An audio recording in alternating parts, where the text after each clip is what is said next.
Jesucristo, el Verbo viviente, es el único medio de salvación. Él es el centro del pensamiento de nuestra vida, la fuente y la autoridad de la doctrina.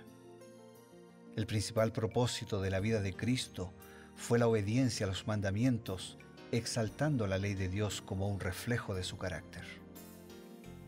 El principal mensaje a ser predicado en el mundo, basado en Apocalipsis 14, está representado por 3 ángeles llevando el Evangelio eterno al mundo entero. Este mensaje se basa en los encantos inigualables de Cristo y declara que la hora del juicio ha llegado y llama a obedecer los mandamientos de Dios. Mediante su palabra, Dios ha comunicado a los hombres el conocimiento necesario para la salvación. Las Santas Escrituras deben ser aceptadas como dotadas de autoridad absoluta y como revelación infalible de su voluntad. Y aunque el canon de las Escrituras inspiradas está cerrado, el Espíritu Santo continúa iluminando, amonestando y confortando al pueblo de Dios a través del testimonio de Jesús, el Espíritu de profecía. El camino a la vida se traza a través de un camino angosto que debe ser recorrido con confianza a las promesas que Dios dejó a hombres y mujeres fieles que dedicaron sus vidas hasta la muerte por el Evangelio eterno. Los fundadores de la Iglesia soñaron con el día en que la revelación sería una realidad en sus vidas. Miraron con los ojos de la fe a aquel día glorioso cuando finalmente la promesa sería cumplida en la venida magistral de Jesucristo a esta tierra para recompensar a cada uno según sea su obra.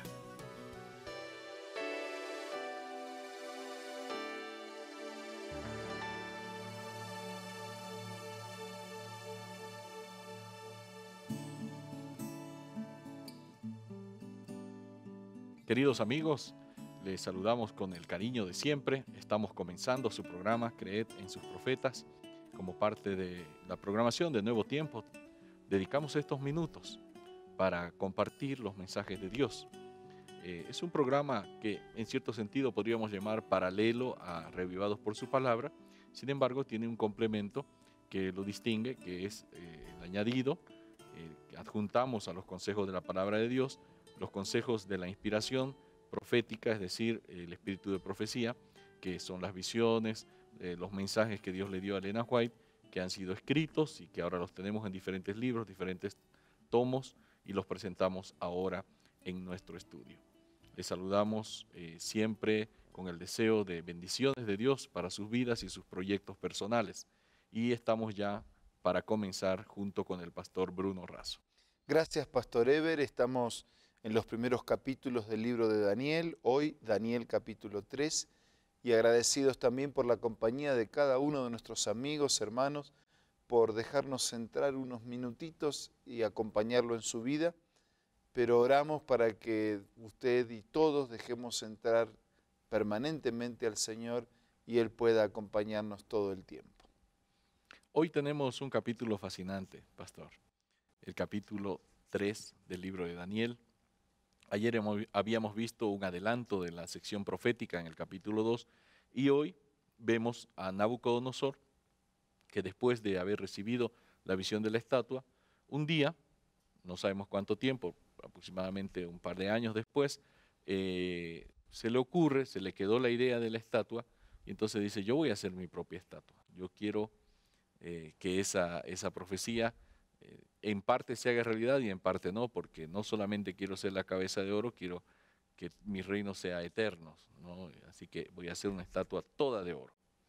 Una estatua de dimensiones bastante grandes, toda de oro, quiere decir que estaba queriendo mostrar su poder, su riqueza, llama a todos los sátrapas, es decir, a todos los gobernadores de las diferentes regiones conquistadas del imperio. Había conquistado mucho territorio en el antiguo cercano oriente, incluyendo también el territorio de Israel, ¿no? Territorio palestino. Y en fin, llaman allí y entonces se hace una fiesta de adoración, de consagración a la estatua. Dice, cuando suene toda la orquesta, tenía toda una orquesta sinfónica, muchas clases de instrumentos.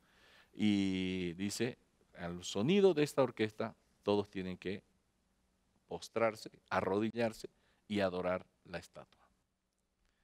Vemos a 3 jóvenes hebreos que se mantienen en pie. Nabucodonosor en ese momento no los había visto, pero había alguien que le avisó. Estos 3 jóvenes hebreos, seguramente había mucha gente, miles de personas, así que vinieron y le dijeron, estos 3 jóvenes hebreos no se han arrodillado, no adoran tu estatua. Ni disimuladamente se agacharon. Exactamente.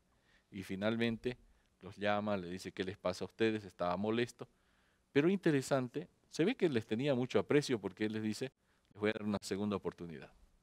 Ahora cuando vuelva a sonar toda la orquesta, ustedes se van a arrodillar. ¿Y qué Dios habrá que los libre de mis manos? Esta vez es definitivo. La respuesta de los jóvenes ha pasado a la historia, ¿no? No vamos a adorar, ¿no? Nuestro Dios puede librarnos del horno de fuego, que era la amenaza para aquellos que no obedecían.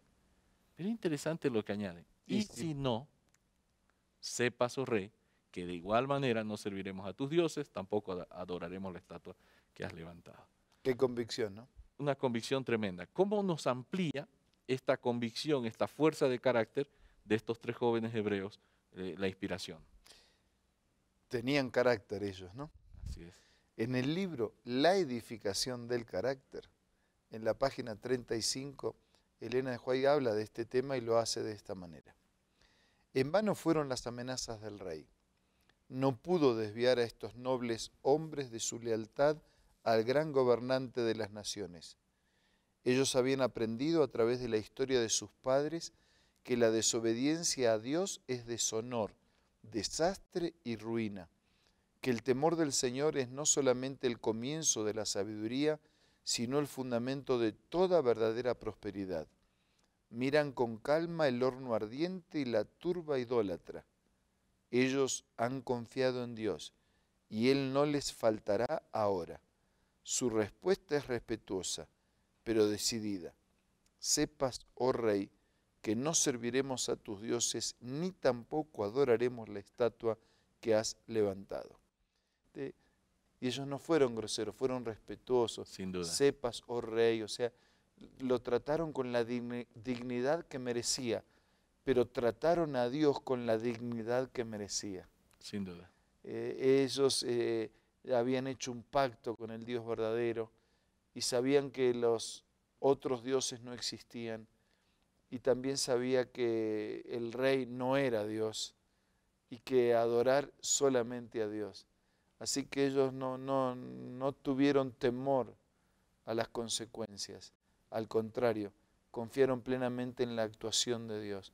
Pero es interesante porque a veces nosotros sin querer creamos la teología de la prosperidad. O sea, yo hago lo que Dios dice y todo me va bien, ¿no? Y es verdad que cuando seguimos la indicación de Dios somos bendecidos. Pero también es verdad que el Hijo de Dios enfrenta dificultades. La Biblia dice, muchas son las aflicciones del justo. O sea, no dice, el justo no tiene aflicciones. Claro. Dice, muchas son las aflicciones del justo, pero de todas ellas te librará el Señor. Entonces, aquí no hay teología de la prosperidad. Dice, obedezco, hago la voluntad de Dios, todo excelente. ¿No? Está bien. Yo creo en el poder de Dios, Él puede librarme. Pero si Él en su sabiduría decide no librarme, de todas maneras, esta es mi decisión. O sea, confiar en el Señor independientemente de los resultados y de las consecuencias. Confiar porque merece el Señor que confiemos y que seamos fieles a Él. Qué lindo. No condicionar la respuesta de Dios, Dios sigue siendo Dios. Y en esa respuesta de, y si no, le están dando a Dios toda la soberanía. Él podía tener otros planes, podría permitir que mueran como mártires y de alguna manera Él podría ver que eso iba a ser bueno para su testimonio. Como ocurrió con varios apóstoles del Señor, o sea, que también murieron como mártires porque a través de esa muerte la causa, el propósito y el proyecto de Dios podía ser incluso más difundido, más apreciado y más impactado. Así que Dios puede sanar o Dios puede mantenernos la enfermedad, pero Él siempre está dispuesto a estar a nuestro lado. Gracias, pastor. Así rápidamente, Nabucodonosor permitió que los hombres fueran echados al horno de fuego, y de lejos él miraba y de la puerta se veían las llamas sumamente candentes, y veía a los 3 hombres paseándose en medio del horno, Nunca había visto una cosa así, ¿no? Impresionante. Y de pronto veo un 4.º hombre. menos había visto. Pero él dice algo interesante, él dice, veo a uno como semejante a hijo de los dioses, ¿no? A uno semejante al Hijo de Dios. ¿Cómo sabía Nabucodonosor que el ser que estaba en el horno, acompañando a los 3 jóvenes hebreos, era semejante a los dioses o semejante al Hijo de Dios? La declaración que quiero compartir contigo y con todos nuestros amigos dice así: ¿cómo supo Nabucodonosor que el aspecto del cuarto era como el Hijo de Dios? De los cautivos hebreos que estaban en su reino había oído acerca del Hijo de Dios. Ellos habían sido portadores del conocimiento del Dios viviente que gobierna todas las cosas. Entonces, por un lado está lo que había escuchado. Por otro lado está lo que había visto en la conducta de esos. Era una conducta diferente. Se ve una fe, un respeto en ese Dios en el quien confiaba. Por otro lado, en tercer lugar, la decisión frente a este hecho. Cuando no adoraron, cuando Él le dijo, les voy a dar otra oportunidad, cuando ellos insisten. Y los jóvenes le dijeron, nosotros vamos a adorar a Dios. Él puede librarnos. Cuando Él dice, ¿y qué Dios hay que los libre? Mi Dios, nuestro Dios, el único Dios, el verdadero Dios, puede librar si quiere, y si no quiere está todo bien. Entonces todo eso, lo que escuchó, lo que vio, eso también le ayudó ahora hacia, este es del quien ellos hablaban. Exactamente, qué bueno. Realmente cómo un testimonio puede cambiar la historia, no solamente de una persona, de un país, de una nación, un imperio, ¿no? Cambiar toda la historia. Amigos, el ser que cambió la historia, que dividió la historia humana antes y después, es el ser que hoy nos habla y nos invita a conocerle mejor. Vamos a recibir algunos consejos importantes y enseguida retornamos. Hola amigo, ¿estás listo para acompañarme en otra lectura? Escucha con atención esta cita. Dios ha señalado el camino con los indicadores proféticos. No se nos ha librado a depender de la sabiduría humana. Los grandes carteles indicadores que el propio Dios ha levantado nos muestran que la senda de la obediencia es el único camino que podemos seguir con certidumbre. Esta cita la encuentras en el libro Cristo Triunfante y puedes adquirirlo descargando la aplicación del App Store o del Play Store buscando Elena G. de White. También te invito a que visites la página www.editorialaces.com.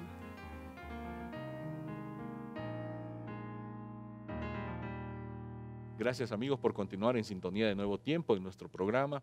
Siempre reservamos los últimos instantes para ofrecerle una nueva invitación.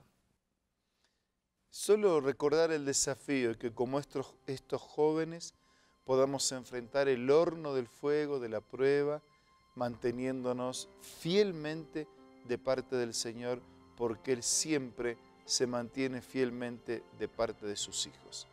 Ahora vamos a orar. Señor, danos el valor, la integridad, el compromiso de ser fieles, de testificar de tu amor, de tu poder, de tu palabra, de tus promesas, de compartir con otros la actuación de Dios en nuestra vida. Bendice a todos nuestros amigos y suple por favor cada necesidad. Oramos agradecidos en el nombre de Jesús. Amén. Amén. Amigos, gracias por acompañarnos en este trayecto, esta caminata diaria. Esto ha sido su programa Creed en sus Profetas y nos encontramos, Dios mediante, el día de mañana a través de Nuevo Tiempo, la señal de esperanza.